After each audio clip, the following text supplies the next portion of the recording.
नमस्कार दोस्तों, most welcome to संभव एजुकेशन क्लासेस।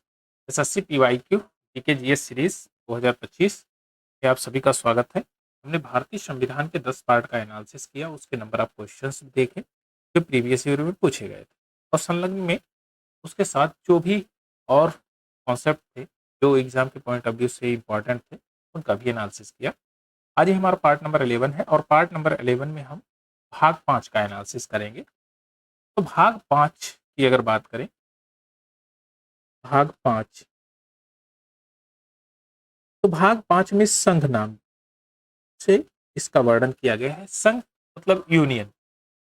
यूनियन में आपका पूरा राष्ट्रपति, उपराष्ट्रपति, प्रधानमंत्री, मंत्रिपरिषद, महान्यायवादी ये सारे आ जाते हैं संघ के अंतर्गत। तो संघ सबसे ज्यादा इंपॉर्टेंट टर्म है और इसको आर्टिकल 52 से लेकर 151 तक इसका वर्णन किया गया है। आर्टिकल 52 से लेकर 151 तक यूनियन। अब यूनियन में हम सब पार्ट करके उसका स्टडी करते हैं क्योंकि साथ में इसके क्वेश्चन भी हम लोग एनालिसिस करेंगे। तो सबसे पहले जो आर्टिकल 52 से लेकर 78 तक हम प्रेसिडेंट ऑफ इंडिया और वाइस प्रेसिडेंट ऑफ इंडिया इनके बारे में समझेंगे आज। तो अनुच्छेद 52 से लेकर 78, 52 से लेकर 78 तक संघ की कार्यपालिका है।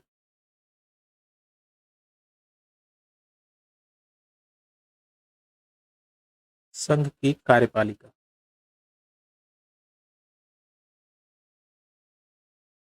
संघ की कार्यपालिका, संघ की कार्यपालिका में जो है राष्ट्रपति आता है। राष्ट्रपति, उपराष्ट्रपति,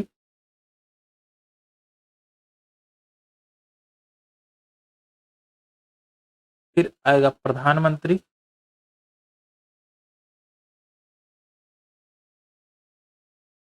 फिर उसके बाद आता है मंत्रिपरिषद,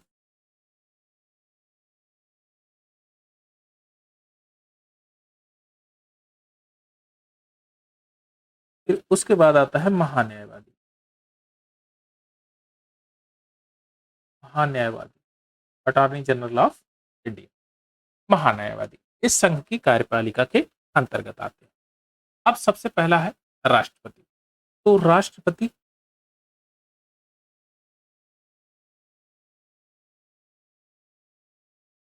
प्रेसिडेंट ऑफ इंडिया। आर्टिकल 52 ये कहता है, 52 कहता है भारत राज्य का एक प्रमुख होगा जो राष्ट्रपति के नाम से होगा, यानी कि प्रेसिडेंट ऑफ इंडिया जो इंडिया का प्रमुख व्यक्ति होगा। तो भारत राज्य का प्रमुख, भारत राज्य का प्रमुख, अगर ये प्रमुख होगा तो जाहिर सी बात है प्रथम नागरिक होगा। प्रथम नागरिक, प्रथम नागरिक केवल 52 में यही कहा गया भारत राज्य का एक प्रमुख होगा, वो राष्ट्रपति के नाम से होगा, यानी कि प्रेसिडेंट ऑफ इंडिया के केवल यही टर्म है। भारत का प्रथम नागरिक ये कहा गया है दूसरे आर्टिकल में, लेकिन ये भारत का प्रथम नागरिक ही होगा वो राष्ट्रपति, और उसकी जो वाइफ होगी वो प्रथम नागरिक महिला होगी, महिला में वो प्रथम होगी। और क्या है इसके टर्म में कि राष्ट्रपति जो राष्ट्र की एकता, अखंडता को सुदृढ़ता का प्रतीक होगा, क्योंकि ये यूनियन टर्म में सबसे अपर पॉइंट है। राष्ट्र की एकता, राष्ट्र की एकता,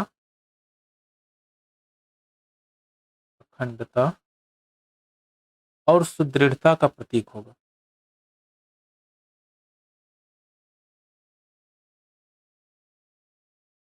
सुदृढ़ता का प्रतीक,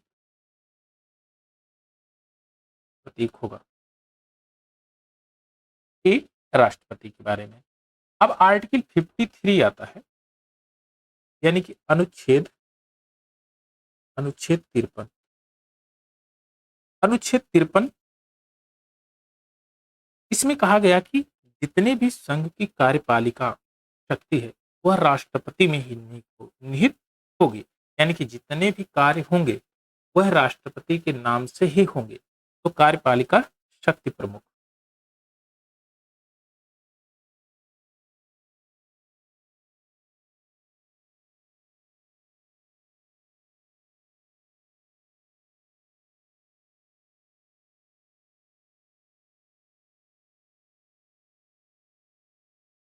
कार्यपालिका शक्ति का प्रमुख व्यक्ति ये होगा, आर्टिकल 53 में कहता है। जैसे ब्रिटेन में संसदीय प्रणाली स्थापित की गई थी, वैसे ही भारत में संसदीय प्रणाली है, सेम एटीजिट प्रणाली है। इसमें जो प्रेसिडेंट ऑफ इंडिया है वह एक नाम मात्र का जो है कार्यपालिका प्रमुख होता है। जितनी भी कार्य वास्तविक शक्तियां हैं वह मंत्रिपरिषद यानी कि मंत्रिपरिषद में निहित होगी। मंत्रिपरिषद की जो अध्यक्षता करेगा वह करेगा प्रधानमंत्री। तो सारे जितने भी कार्य होंगे वो प्रधानमंत्री द्वारा होंगे, लेकिन जो उसका एग्जीक्यूशन पावर है जो उसको किसके नाम से होगा, ये होगा प्रेसिडेंट ऑफ इंडिया के नाम से, यानी कि कार्यपालिका के जो प्रमुख होगा वो प्रेसिडेंट ऑफ इंडिया होगा। जस्ट लाइक आप घर के बुजुर्ग व्यक्तियों को देखिए तो जितने भी कार्य होंगे वो बुजुर्गों के नाम से होते हैं। कार्य करने वाले उनके दादा परदादा जो भी पोते होंगे, बच्चे होंगे, वो सब करते हैं, लेकिन जो मेन मुखिया होगा वह बुजुर्ग व्यक्ति होगा। तो ये मुखिया के टर्म में कार्य करते हैं। फिर आता है अनुच्छेद अनुच्छेद 54, आर्टिकल 54। आर्टिकल 54 में ये कहता है कि राष्ट्रपति का निर्वाचन की बात की गई। निर्वाचन और निर्वाचन मंडल, इसमें निर्वाचन और निर्वाचन मंडल,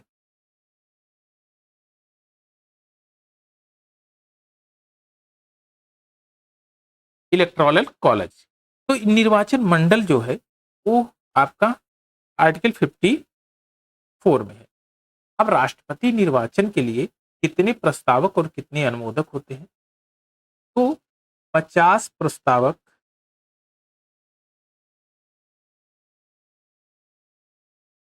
और 50 अनुमोदक।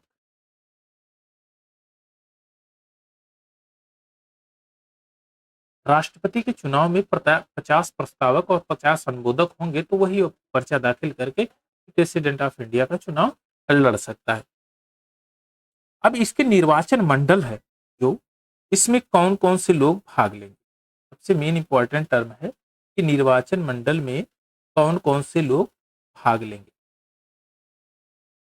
कि प्रेसिडेंट ऑफ इंडिया को चुनने के लिए कौन कौन से लोग रहेंगे। तो संसद के दोनों सदनों के निर्वाचित सदस्य,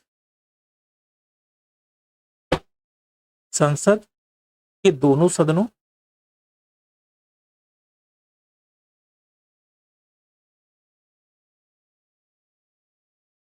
के निर्वाचित सदस्य,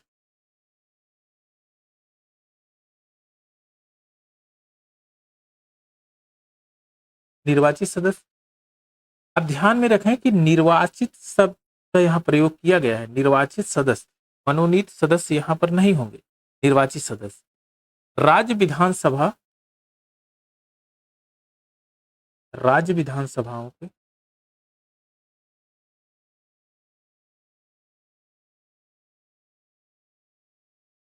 निर्वाचित सदस्य,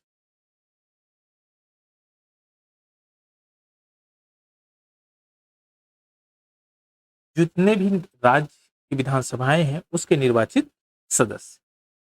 और आपका दिल्ली और पुडुचेरी विधानसभाओं के निर्वाचित सदस्य, दिल्ली और पुडुचेरी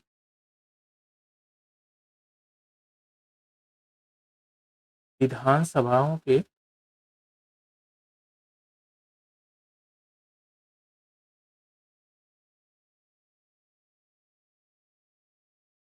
निर्वाचित सदस्य।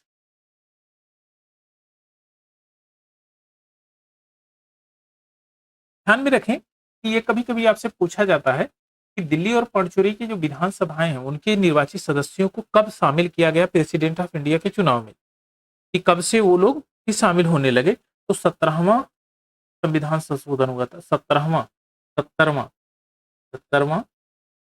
संविधान संशोधन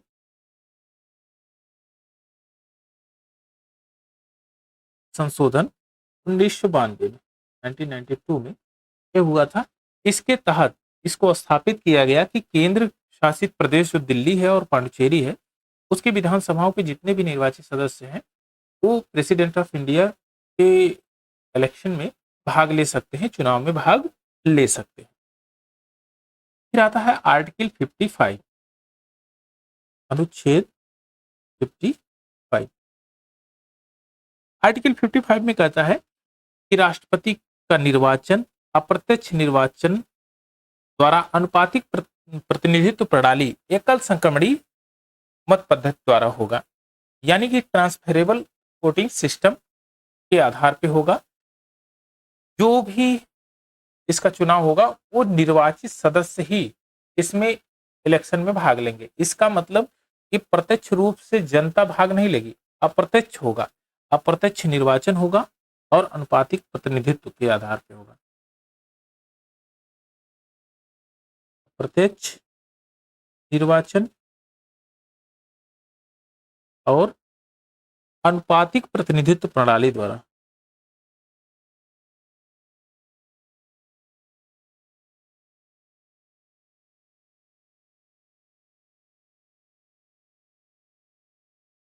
प्रणाली आपको एक टर्म और मिलता है सुनने में कि एकल संक्रमणीय मत पद्धति, जो सिंगल ट्रांसफरेबल वोटिंग सिस्टम है, उसके आधार पर कहीं कहीं आपको ये भी कहते हैं कि अनुपातिक प्रतिनिधित्व प्रणाली कहीं दे देगा और कहीं पर आपको देगा एकल संक्रमणीय मत पद्धति।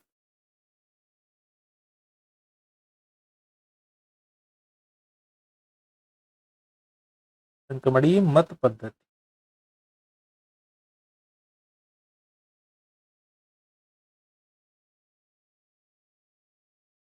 मत पद्धति के द्वारा इसका जो है इलेक्शन होगा।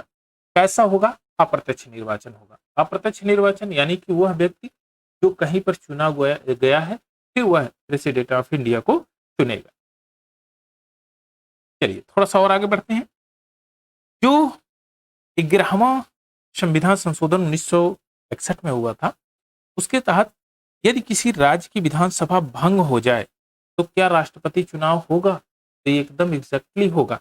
चाहे राष्ट्रपति विधानसभा भंग हो किसी राज्य की या ना हो, फिर भी राष्ट्रपति का चुनाव होगा ही होगा। इस चीज को ध्यान में रखें। अनुच्छेद अनुच्छेद 56, अनुच्छेद 56, अनुच्छेद 56 ये कहता है कि राष्ट्रपति का जो कार्यकाल होगा, कार्यकाल कार्यकाल ये कितना होगा? 5 वर्ष। राष्ट्रपति का कार्यकाल 5 वर्ष होगा। लेकिन अगर व्यवहार एवं कार्यकाल की समाप्ति के बाद भी उत्तराधिकारी के चुने जाने पर ही वह राष्ट्रपति अपने पद का त्याग करेगा। जब तक वो चुन के नहीं आ जाता तब तक राष्ट्रपति अपने पद का त्याग नहीं करेगा। ये कहा गया आर्टिकल 56 में। तो इसके कार्यकाल की बात किया गया तो 5 साल तक का है। आर्टिकल 57, अनुच्छेद 57, अनुच्छेद 57 ये कहता है कि कोई व्यक्ति जितनी बार चाहे राष्ट्रपति पद पर निर्वाचित हो सकता है। यानी कि जितनी बार चाहे, जितनी बार चाहे वह राष्ट्रपति पद पर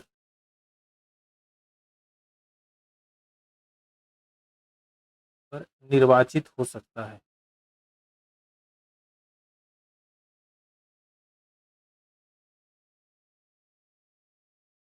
चाहे जितनी बार वो चाहे। ये ऐसा बाउंडेशन नहीं है कि आप 2 बार रह सकते हैं, 3 बार रह सकते हैं, 4 बार रह सकते हैं।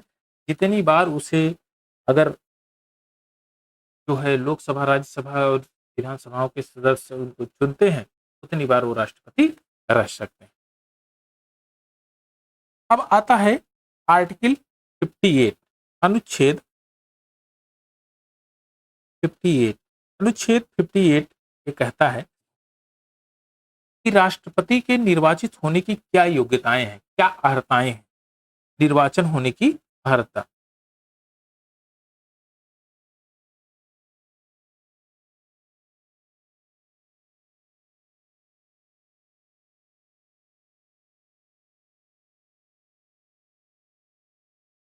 क्या निर्वाचन होने की अर्हताएं, क्या योग्यता है कि कोई व्यक्ति राष्ट्रपति का निर्वाचन, राष्ट्रपति पद के लिए निर्वाचित हो सकता है। तो सबसे पहला है कि वह भारत का नागरिक हो, भारत का नागरिक, भारत का नागरिक होना चाहिए। दूसरा, उसकी आयु सीमा 35 वर्ष पूरी कर चुका हो,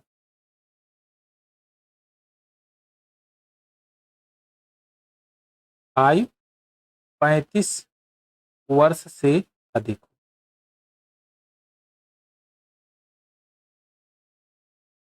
या 35 वर्ष आयु पूरी कर चुका हो।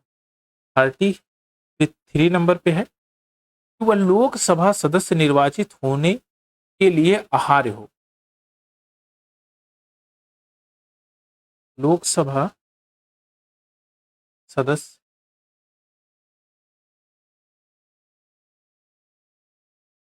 निर्वाचित होने के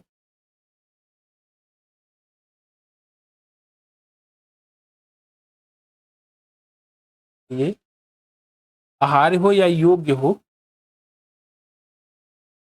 आर्य। चौथा नंबर कहता है कि चुनाव के समय वह लाभ का पद धारण ना किया गया हो, किया हो, लाभ का पद धारण ना किया गया, ना किया हो, लाभ का पद धारण ना किया हो। ऐसे व्यक्ति को राष्ट्रपति के लिए आहार माना जाएगा कि वह राष्ट्रपति का चुनाव लड़ सकता है।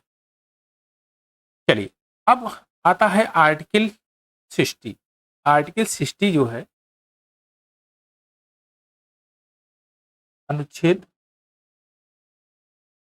अनुच्छेद 60, अनुच्छेद 60 आर्टिकल 60 कहता है कि राष्ट्रपति पद के लिए निर्वाचित हुआ व्यक्ति उच्च न्यायालय के मुख्य न्यायाधीश तथा उसकी अनुपस्थिति में उच्चतम न्यायालय के वरिष्ठ न्यायाधीश के समक्ष अपने पद के कार्यपालन की शपथ लेगा। यानी कि 60 में आप कहेंगे शपथ ग्रहण किसके समक्ष लेगा? ए न्यायाधीश। आप न्यायाधीश या तो आप डायरेक्ट ऐसे लिखिए सीजेआई, सीजेआई यानी कि भारत का मुख्य न्यायाधीश, भारत का, या भारत नहीं आप कह सकते हैं सुप्रीम कोर्ट का, सॉरी, सुप्रीम कोर्ट का मुख्य न्यायाधीश, न्यायाधीश सुप्रीम कोर्ट का मुख्य न्यायाधीश, CJI chief justice of India.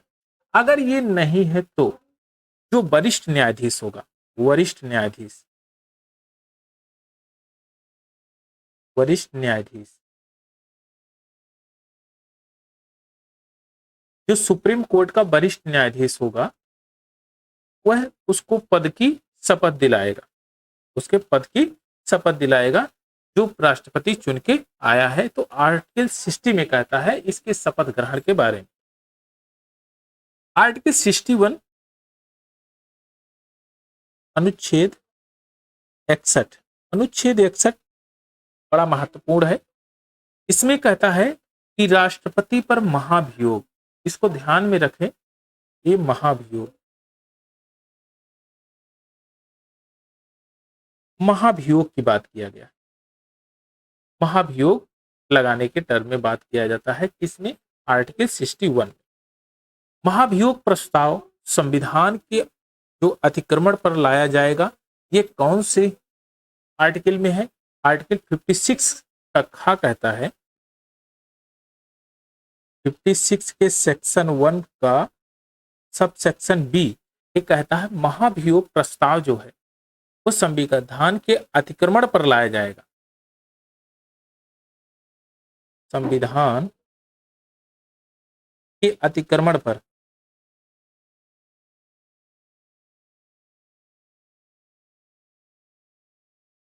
लाया जाएगा, अतिक्रमण पर लाया जाएगा।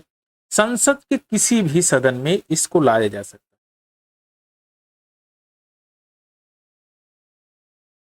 किसी भी सदन में लाया जा सकता है,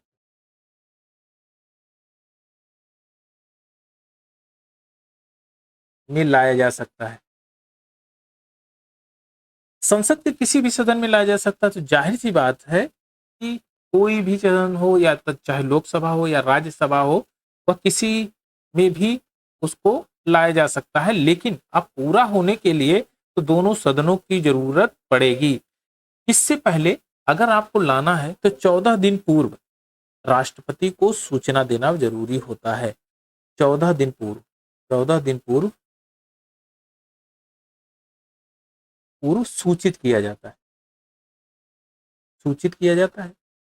उसके बाद 14 दिन पूर्व जो सूचित किया जाता है, तो कैसे प्रोसेस होगा? तो आप कहेंगे 1/4, 1/4 सदस्यों के हस्ताक्षर होंगे उस पे।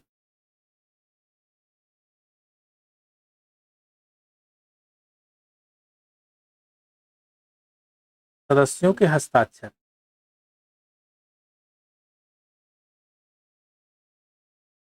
जिस सदन में लाया जा रहा है, मान लीजिए लोकसभा में लाया जा रहा है, तो 1/4 सदस्यों के उस पे हस्ताक्षर होना चाहिए और 14 दिन पूर्व राष्ट्रपति को बताया जाना चाहिए, सूचना देना चाहिए कि आपके ऊपर महाभियोग लगाया जाएगा। अच्छा, पारित कब होगा? तो आप कहेंगे कि दोनों सदनों के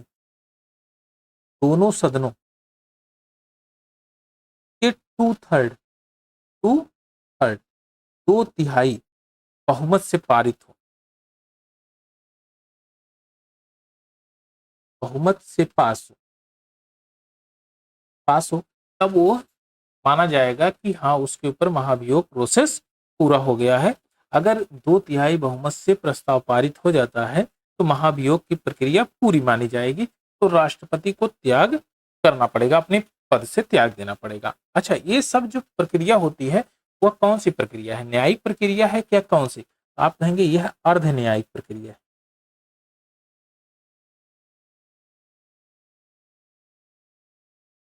प्रक्रिया है ये, अर्ध न्यायिक प्रक्रिया है। तो महाभियोग के टर्म में इस टर्म को आप समझिए। चलिए अब थोड़ा सा और आगे की तरफ बढ़ते हैं। देखिए,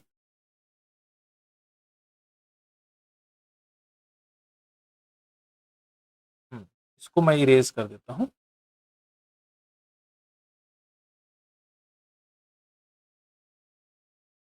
इसमें जो होता है कि राष्ट्रपति अपना त्यागपत्र, अब अगर महाभियोग लग गया तो वो तो उसको त्यागपत्र देना ही पड़ेगा। दूसरा चीज कहता है कि अगर राष्ट्रपति स्वेच्छा से चाहे कि मैं अपने पद से त्यागपत्र दे दूं, तो फिर वो किसको देगा? तो राष्ट्रपति अब उप राष्ट्रपति को अपना त्यागपत्र सौंपता है, और जो उपराष्ट्रपति को त्यागपत्र सौंपेगा, तो उपराष्ट्रपति का तुरंत काम होता है कि वह लोकसभा अध्यक्ष को तुरंत अविलंब उसको सौंपता है, और राष्ट्रपति की अनुपस्थिति में उपराष्ट्रपति उसका पद को संभालता है। अगर राष्ट्रपति है, राष्ट्रपति राष्ट्रपति अगर ये नहीं, तो कौन संभालेगा? उपराष्ट्रपति। उपराष्ट्रपति अगर उपराष्ट्रपति भी नहीं है तो CJI, chief justice of India.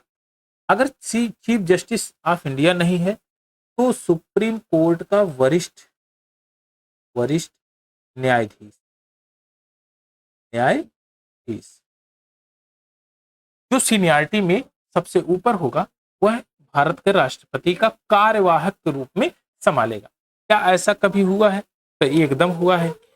एक व्यक्ति थे, न्यायमूर्ति मोहम्मद हिदायतुल्लाह।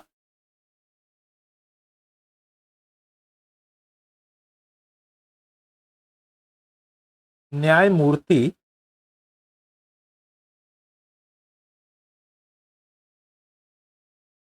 मोहम्मद हिदायतुल्लाह।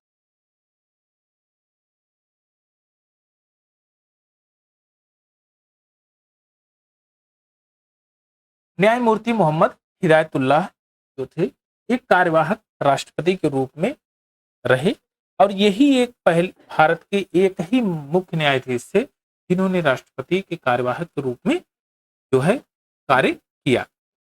अच्छा, कभी कभी आपसे ये पूछ ले कि भारत में अब तक जो कार्यवाहक राष्ट्रपति कितने हुए, तो आप ये कह सकते हैं कि कार्यवाहक राष्ट्रपति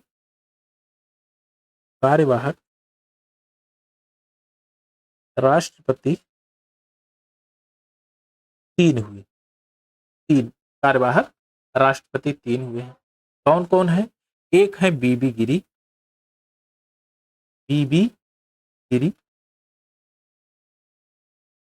दूसरा न्यायमूर्ति हिदायतुल्लाह और तीसरा व्यक्ति जो है बीडी जात्री। बीडी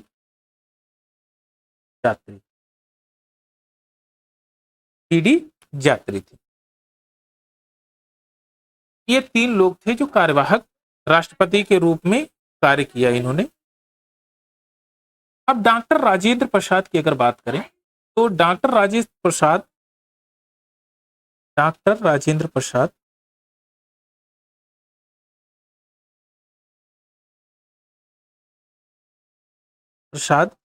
प्रथम राष्ट्रपति थे। प्रथम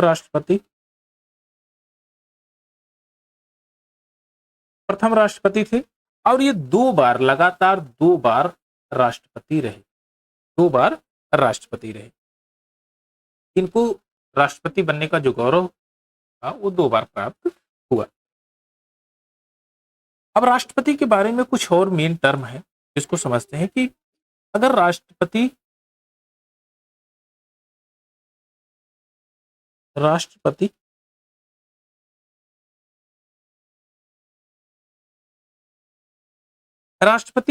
का पद 6 महीने से अधिक रिक्त नहीं रह सकता। 6 माह से अधिक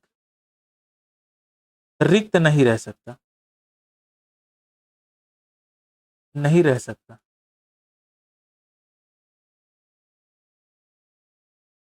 6 महीने से अधिक रिक्त नहीं रह सकता है। इससे पहले आपको इलेक्शन कराना ही पड़ेगा। तो क्योंकि राष्ट्र का प्रमुख ही गायब है, फिर राष्ट्र किस बात का।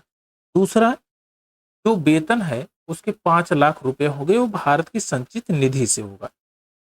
5 लाख रुपया भारत की संचित निधि से होगा और आयकर मुक्त होगा।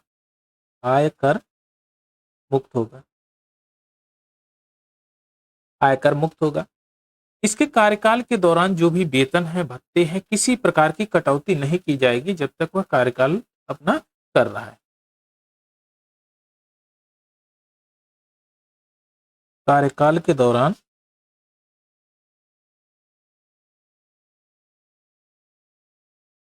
वेतन भत्तों में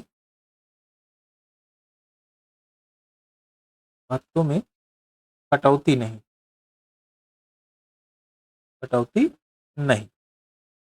और इसका जो पेंशन है, 9 लाख वार्षिक, 9 लाख रुपया वार्षिक होगा इसका पेंशन। जो बीबी गिरी थे, एकमात्र ऐसे राष्ट्रपति थे जिनका निर्वाचन द्वितीय चक्र में, यानी कि एक बार तो वो जो है कार्यवाहक राष्ट्रपति रहे, फिर दूसरी बार उन्होंने फिर इलेक्शन लड़ा और द्वितीय चक्र की मतगणना करानी पड़ी, उसमें वो राष्ट्रपति बने। नीलम संजीवा रेड्डी सबसे खास आदमी। नीलम संजीवा रेड्डी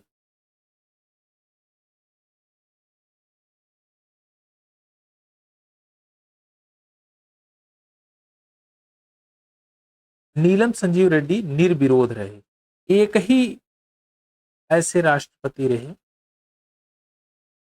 जो कि निर्विरोध रहे, बाकी और सभी ने, उनका विरोधी कोई न कोई रहा है। भारत के एक ही ऐसे राष्ट्रपति थे जिनको निर्विरोध चुना गया था। प्रतिभा देवी पाटिल, प्रतिभा देवी पाटिल पाटिल प्रथम महिला राष्ट्रपति थी, प्रथम महिला महिला राष्ट्रपति। तीसरा, जो अभी वर्तमान में द्रौपदी मुर्मू,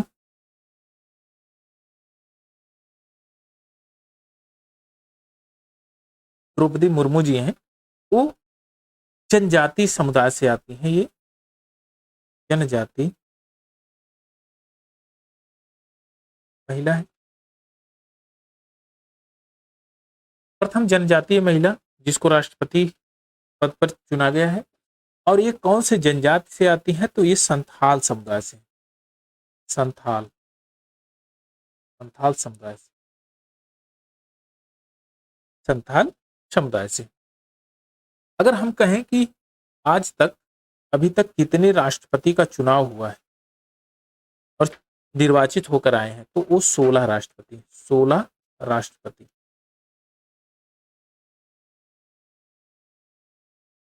सोलह नहीं 15 होंगे, इसमें 15 कर दीजिए, राष्ट्रपति 15, क्योंकि डॉक्टर राजेंद्र प्रसाद 2 बार चुन के आए थे, तो आपका यहाँ पर 15 है, 15 राष्ट्रपति, 15 राष्ट्रपति। डॉक्टर राजेंद्र प्रसाद 2 बार चुन के आए, 52 से 57 तक रहे ये। उसके बाद डॉक्टर सर्वपल्ली राधाकृष्णन जी, फिर डॉक्टर जाकिर हुसैन, फिर उसके बाद बीबी गिरी, फिर उसके बाद आते हैं फारुद्दीन अली अहमद 1974 में। जो एन संजीवा रेड्डी है, नीलम संजीवा रेड्डी, ये 1977 में आते हैं। 77 का दौर आपको पता ही होगा, वह दौर था जब आपातकाल की स्थिति थी, आपातकाल लगा हुआ था, इंदिरा जी का समय था उस समय। उसके बाद 82 में आते हैं ज्ञानी जैल सिंह, फिर के आर वेंकट रमन आते हैं 1987 में, फिर शंकर दयाल शर्मा आते हैं 92 में, के आर नारायण 97 में, फिर 2002 में आते हैं APJ Abdul Kalam, missile man APJ Abdul Kalam. 2007 में प्रतिभा देवी सिंह पाटिल, 2012 में प्रणब मुखर्जी, फिर 2017 में रामनाथ कोविंद और 2022 से अब तक द्रौपदी मुर्मू। ये आपके 15 राष्ट्रपति रहे। अब आता है कि मेन चीज, राष्ट्रपति की जो शक्तियां हैं और कार्यकाल है, शक्तियां और कार्यकाल।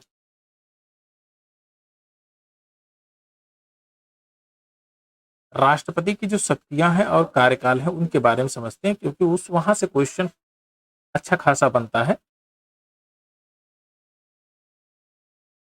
तो कार्यकारी शक्ति सबसे पहले समझते हैं, कार्यकारी शक्ति, कार्यकारी कार्यकारी शक्ति क्या है?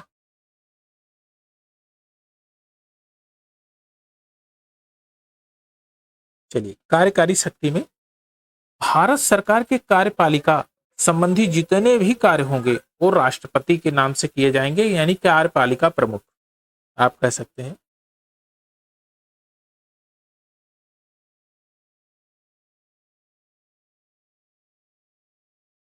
कार्यपालिका प्रमुख। दूसरा, ये आर्टिकल अनुच्छेद 77 में, आर्टिकल 77 में। दूसरा है, राष्ट्रपति प्रधानमंत्री की नियुक्ति करेगा। अगर नियुक्तियों की बात करें,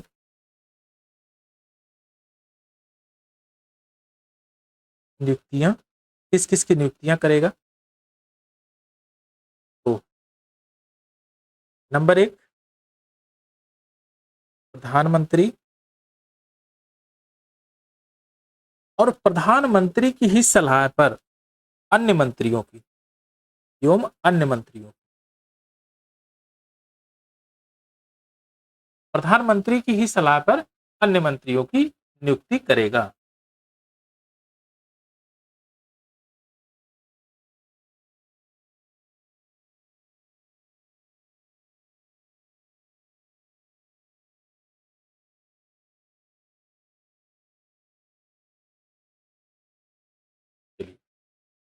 दूसरा किसकी नियुक्ति करेगा? दूसरा दूसरा महान्यायवादी व सीएजी का एक महान्यायवादी व सीएजी सीएजी प्रमुख जो होगा उसकी नियुक्ति करेगा। तीसरा मुख्य चुनाव आयुक्त मुख्य निर्वाचन आयुक्त आयुक्त की नियुक्ति करेगा। अन्य निर्वाचन आयुक्त की भी अन्य निर्वाचन आयुक्त की भी नियुक्ति यही करेगा। चौथा राज्यपाल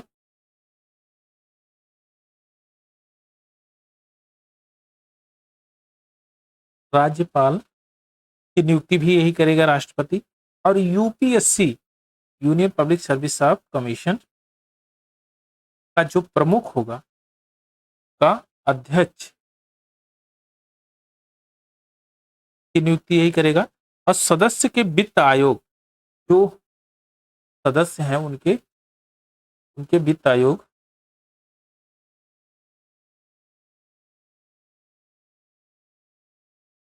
वित्त आयोग के अध्यक्ष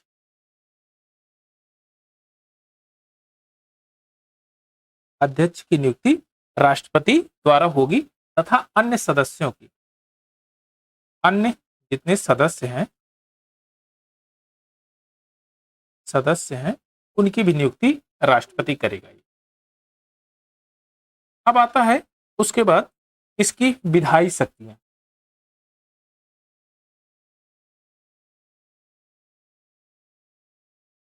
विधायी शक्तियां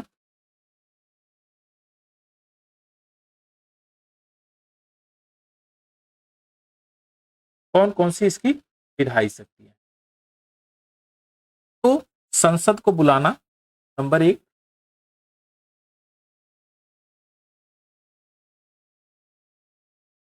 संसद की बैठक बुलाना,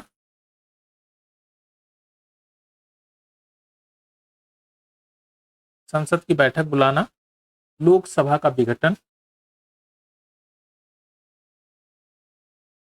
लोकसभा का विघटन,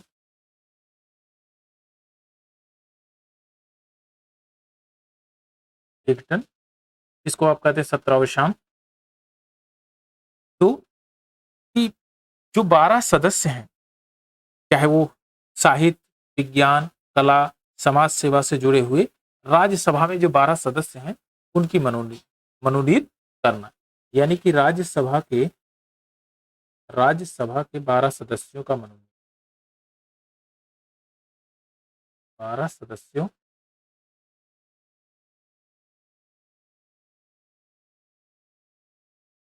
को मनोनीत करना।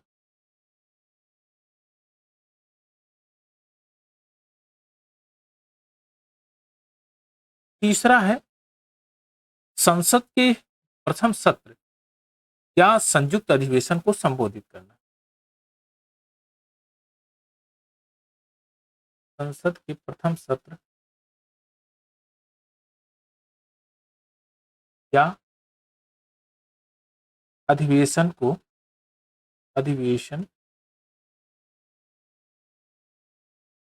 संबोधित करना।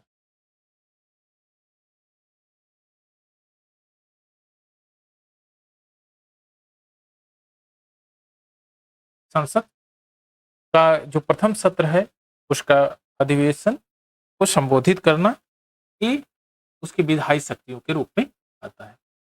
अब उसके बाद आता है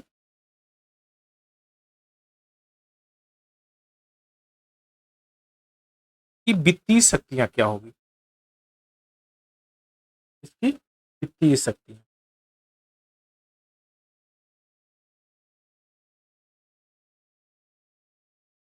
वित्तीय शक्तियां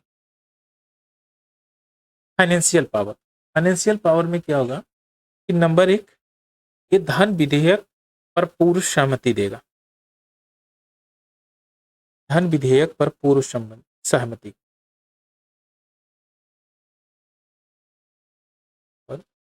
पूर्व सहमति,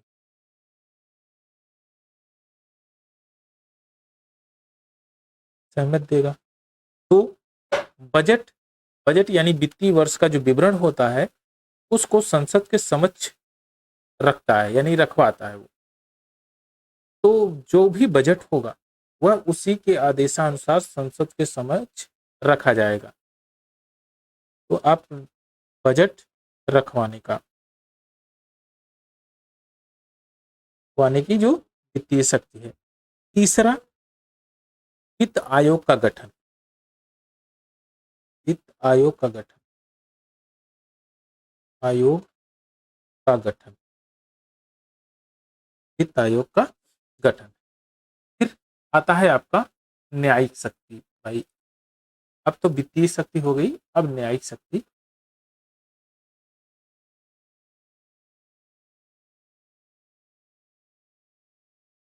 न्यायिक शक्तियां क्या क्या है राष्ट्रपति के पास? नंबर एक, सर्वोच्च न्यायालय तथा उच्च न्यायालय के मुख्य न्यायाधीश की नियुक्ति, यानी कि सुप्रीम कोर्ट और हाई कोर्ट के मुख्य न्यायाधीश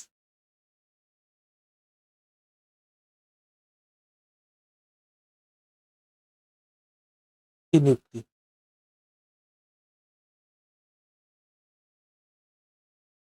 दूसरा है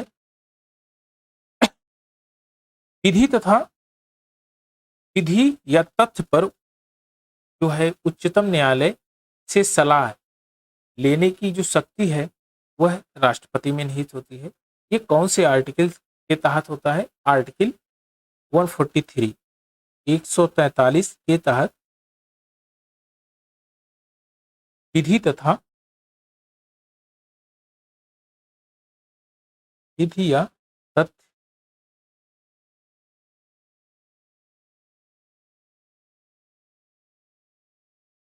पर उच्चतम न्यायालय से सलाह,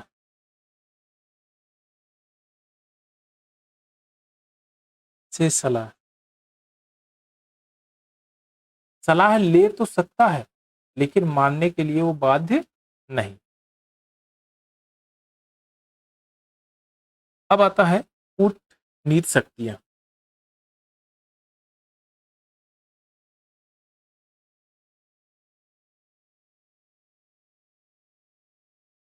कूटनीति शक्तियां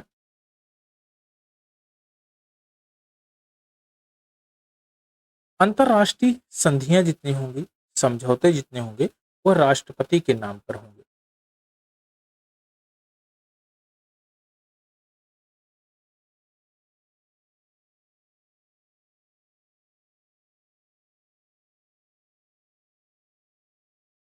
अंतरराष्ट्रीय संधियां और समझौते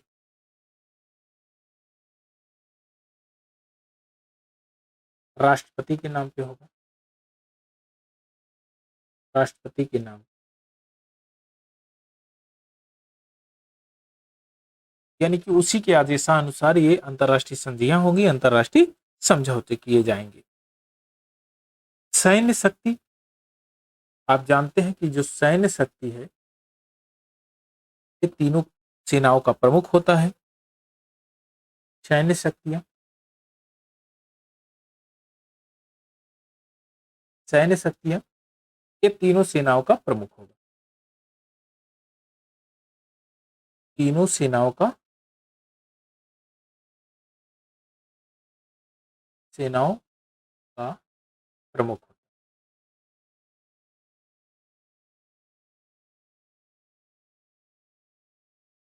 तीनों सेनाओं का प्रमुख होगा।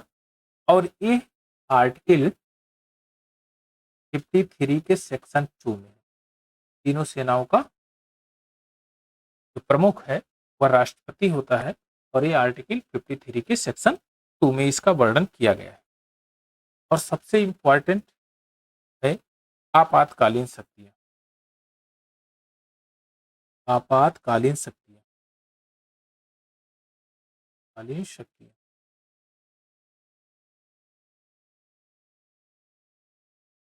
आपातकालीन शक्तियां में तीन प्रकार की आपातकालीन है। एक राष्ट्रीय आपात है, राष्ट्रीय आपात, यह आर्टिकल 352 में है। दूसरा है राष्ट्रपति शासन, राष्ट्रपति शासन, शासन ये 256 से 356, 256,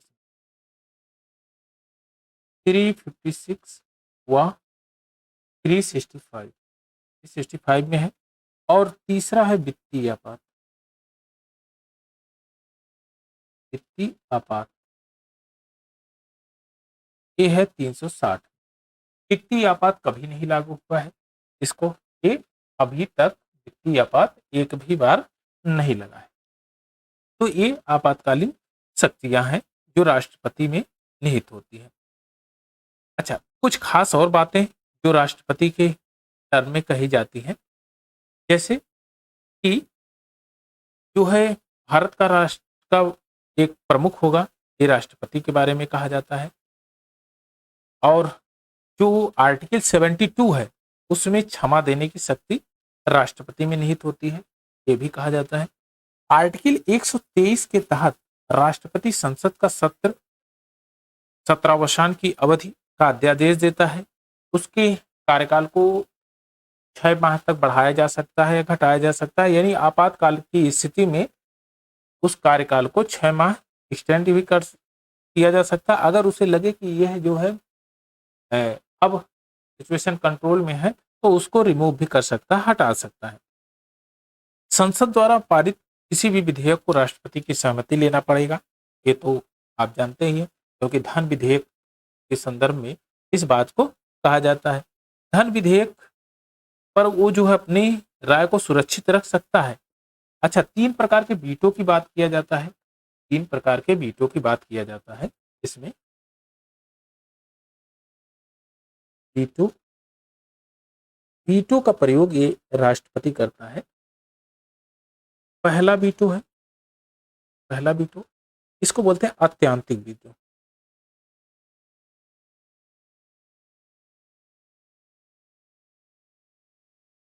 अत्यंतिक वीटो, अत्यंतिक वीटो क्या होता है कि विधायिका द्वारा पारित विधेयक को अपनी राय के लिए सुरक्षित रख लेना, यानी कि वो राय के लिए जब सुरक्षित रख लेता है अपने पास राष्ट्रपति, तो इसको बोलते हैं अत्यंतिक वीटो। दूसरा है निलंबनकारी, दूसरा निलंबनकारी, निलंबनकारी वीटो। निलंबनकारी वीटो क्या होता है, जब विधायिका द्वारा पारित विधेयक को पुनर्विचार के लिए वापस लौटा दिया जाता है तो उसको बोलते हैं निलंबनकारी वीटो। अब तीसरा है pocket veto, pocket veto. Pocket veto क्या होता है कि जब विधेयक पर ना तो कोई टिप्पणी कुछ नहीं होती है, ना तो सहमति होती है, ना अस्वीकृति होती है, ना ही पुनः विचार के लिए वह लौटाता है, अर्थात अनिश्चित काल के लिए विधेयक को निलंबित कर देता है, तो वहां पर उस वीटो को कहा जाता है पॉकेट वीटो। इसका प्रयोग एक बार हुआ था, डॉक्टर ज्ञानी जैल सिंह, ज्ञानी जैल सिंह, जैल सिंह ने किया था इसको, इसका प्रयोग किया था। और किस केस में किया था, तो भारतीय डाक संशोधन अधिनियम, भारतीय डाक संशोधन अधिनियम,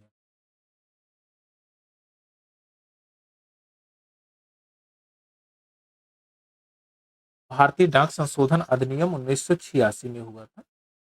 इसी मामले में ज्ञानी जैल सिंह ने भारतीय डाक संशोधन अधिनियम के पॉकेट वीटो को अपने पास रख लिया, उस पर किसी प्रकार की कोई टिप्पणी नहीं, ना तो उसको आगे भेजा और ना तो सहमति दी, ना स्वीकृति दी, ना तो पुनर्विचार के लिए लौटाया। ये था आपका पॉकेट वीटो। उसके बाद आर्टिकल 143 आता है, अनुच्छेद 143। 143 में कहता है कि राष्ट्रपति किसी भी सार्वजनिक महत्व के प्रश्न पर सर्वोच्च न्यायालय के मुख्य न्यायाधीश से परामर्श ले सकता, लेकिन मानने के लिए बाध्य नहीं। यानी कि जो सुप्रीम कोर्ट है उसके CJI, chief justice of India से परामर्श ले सकता है, परामर्श ले सकता है,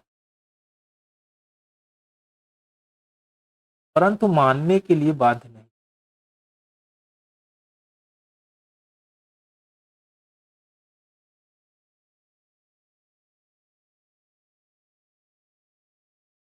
बाध्य नहीं, मानने के लिए वह बाध्य नहीं। राष्ट्रपति के अगर विशेषाधिकार की भी बात करें तो यह किसी भी कर्तव्य के निर्वहन की शक्ति का प्रयोग न्यायालय के प्रति उत्तरदायी नहीं होता है। यानी कि राष्ट्रपति कोई भी अगर कार्य करता है तो न्यायालय में वह उत्तरदायी नहीं है कि वह इससे ऐसा क्यों किया है। अगर राष्ट्रपति कार्यकाल के दौरान उसके विरुद्ध किसी प्रकार की दीवानी, फौजदारी, न्यायिक मुकदमा नहीं चलाया जा सकता है जब तक वह कार्यकाल पे है, यानी कि अपने कार्य को कर रहा है। एक सब बहुत ज्यादा इंपॉर्टेंट जो है संविधान संशोधन हुआ, 42वां संविधान संशोधन, संविधान संशोधन 42वें संविधान संशोधन में कहा गया कि राष्ट्रपति मंत्रिपरिषद की सलाह के अनुसार कार्य करने के लिए बाध्य है। यानी मंत्रिपरिषद के अनुसार जो भी होगा उसके सलाह पर ही वो कार्य करेगा, अन्यथा नहीं। फिर आता है 44वां संविधान संशोधन, 42वां के बाद 44th अमेंडमेंट एक्ट, 44वां संविधान संशोधन, 44वां संविधान संशोधन इसमें कहता है राष्ट्रपति मंत्रिपरिषद की सलाह को पुनर्विचार के लिए एक बार वापस भेज सकता है। वह एक बार पुनर्विचार के लिए वापस भेज सकता है, एक बार पुनर्विचार के लिए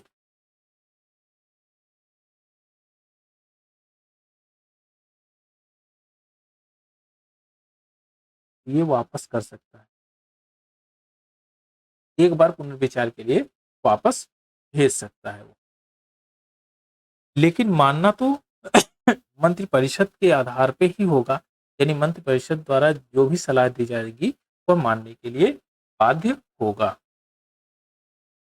अब आइए मोटा मोटा एक बार और ससरी निगाह से नजर मान लें। देखिए हमने जो पढ़ा, भारत के राष्ट्रपति आर्टिकल 52 में, कार्यपालिका की शक्ति 53 में है, क्योंकि राष्ट्र की जो कार्यपालिका की शक्ति होती है वह किसमें निहित है, राष्ट्रपति में, 53। फिर 54 में राष्ट्रपति का चुनाव, 55 में राष्ट्रपति के चुनाव का क्या तरीका है, क्या प्रोसीजर है, एकल संक्रमणीय मत पद्धति द्वारा होता है, सिंगल ट्रांसफरेबल वोटिंग सिस्टम इसके द्वारा है, और उसकी पदावधि कितनी है, 5 साल की है। अर्हताएं क्या है, योग्यता क्या है, 35 वर्ष की आयु प्राप्त किया हुआ हो, भारत का नागरिक हो, और जाहिर सी बात है उसके 50 प्रस्तावक, 50 अनुमोदक, और उसके पागल दिवालिया ना हो। जाहिर सी बात है अगर वह व्यक्ति प्रेसिडेंट ऑफ इंडिया का चुनाव लड़ रहा है तो उसे 50 प्रस्तावक, 50 अनुमोदक की जरूरत होगी, और वो पागल या दिवालिया तो रहेगा नहीं। कहीं कहीं ये पुस्तकों में लिखा रहता है कि मतलब मानसिक रूप से विक्षिप्त ना हो। 57 अहर्ता के बारे में बात करता है, निर्वाचन अहर्ता के बारे में, और 58 कहता है कि राष्ट्रपति निर्वाचन होने के लिए क्या क्या योग्यताएं अन्य होना चाहिए। 57 में पुनर्विचार, पुनर्निर्वाचन की अहर्ता बताता है। 59 कहता है राष्ट्रपति पद की जो शर्तें हैं वो क्या होंगी, कि कौन राष्ट्रपति पद पर जो है लड़ सकता है, क्या क्या योग्यताएं होगी, क्या क्या शर्तें होंगी। 60 कहता है राष्ट्रपति द्वारा शपथ ग्रहण, और 61 राष्ट्रपति पर महाभियोग की प्रक्रिया है। 62 में राष्ट्रपति पद की रिक्त को भरने हेतु चुनाव कराने का समय, क्या समय होगा, 6 महीने से ज्यादा राष्ट्रपति का पद खाली नहीं रह सकता है। फिर उसके बाद आता है उपराष्ट्रपति, 65 में कहता है उपराष्ट्रपति के रूप में कार्य करना, अगर प्रेसिडेंट ऑफ इंडिया नहीं है तो उसकी अनुपस्थिति में उपराष्ट्रपति कार्य करेगा। 71 में राष्ट्रपति के चुनाव से संबंधित विषय है, और 72 सबसे ज्यादा इंपॉर्टेंट है, ये क्षमादान। 72 में, आर्टिकल 72 में क्षमादान है। क्षमादान है। और 74 में राष्ट्रपति को सलाह की सहायता और सलाह के लिए मंत्रिपरिषद होगी, जिसके मंत्रिपरिषदों के जो सलाह है उसके आधार पर राष्ट्रपति कार्य करने के लिए बाध्य होगा। आर्टिकल 52 में कहता है, 42 अमेंडमेंट एक्ट में कहता है, अमेंडमेंट एक्ट में कहता है, इसमें कहता है कि राष्ट्रपति मंत्रिपरिषद की सलाह को मानने के लिए बाध्य होगा। लेकिन 44 अमेंडमेंट एक्ट आता है, उसमें कहा जाता है कि एक बार वह विधेयक को वापस कर सकता है पुनर्विचार के लिए, लेकिन वह मानने के लिए बाध्य होगा ही होगा। अगर पुनः वह एटिजिट राष्ट्रपति के पास भेज दिया जाए तो वह राष्ट्रपति उसको स्वीकृत करेगा ही। फिर आता है कि 78 में राष्ट्रपति को जानकारी प्रदान कराने के लिए संबंधित प्रधानमंत्री के जो कर्तव्य हैं वो है कि जितने भी कार्य होते हैं उनके नाम पर ये दायित्व है कि प्रधानमंत्री का कि उसको सारे कार्यों से अवगत कराया जाए। 85 में संसद का सत्र है, सत्रावसान और विघटन है, उसकी शक्तियां हैं कि सत्र को बुला सकता है, सत्र को आहूत कर सकता है और उसका विघटन कर सकता है। और पहले जब सदन का पहला सत्र शुरू होता है तो उसको संबोधन करने की जो जवाबदारी होती है वो प्रेसिडेंट ऑफ इंडिया की होती है। संसद द्वारा पारित विधेयक पर सहमति प्रदान करना 111 में है। विधेयक पर सहमति, विधेयक पर सहमति, विधेयक पर सहमति प्रदान करता है। आर्टिकल 111 में इसका वर्णन किया गया है। 123 में राष्ट्रपति अध्यादेश जारी करता है। 123 में अध्यादेश जारी करता है।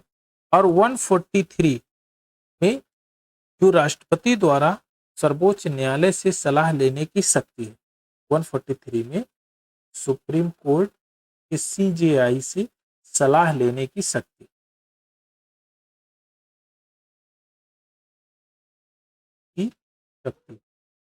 लेकिन उसे मानने के लिए वो बाध्य नहीं है।